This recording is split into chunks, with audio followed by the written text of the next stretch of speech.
Well, this culture specializes in toxic mimics, and that's where you take the form of something and pervert the content. So rape, for example, is a toxic mimic of sexuality. It has the form, but the content is different. And we could make a whole list of toxic mimics, and one of the toxic mimics here is this identification with the larger whole.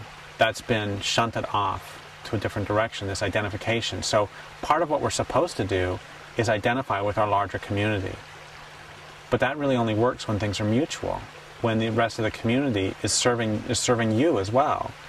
And that can include the land base, of course, and it should include the land base.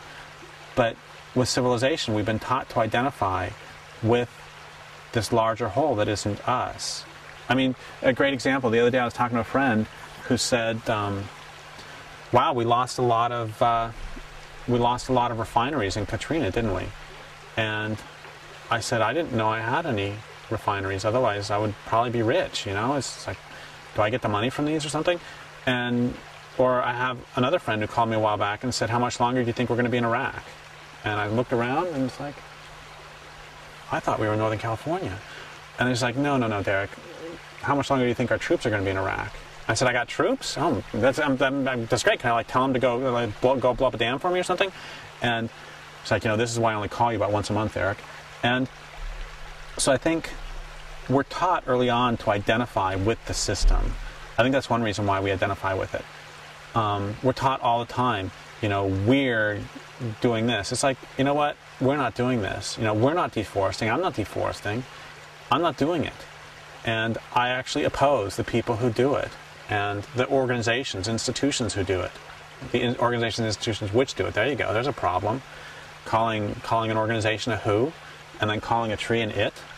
I mean, that's another problem. That's one part of the problem. Another part of the problem is that we will,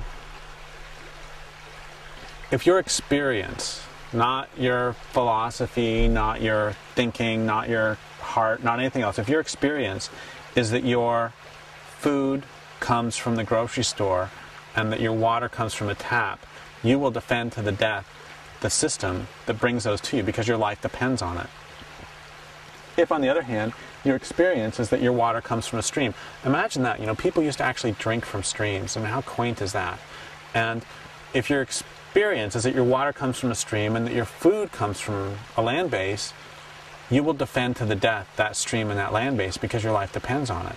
But we've gotten messed up and mixed up in this system where our lives actually depend on the system that is exploiting us.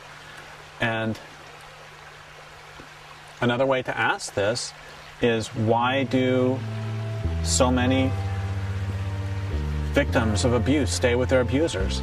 Because they're identified with the system, and they've been taught since early on that everything is about protecting that system. So it's the same. The system is abusing and destroying us, and we've been taught from very early on to identify with that system. Because if we identify with the system, then we're fighting us and it, as opposed to simply fighting it. And that's much more difficult.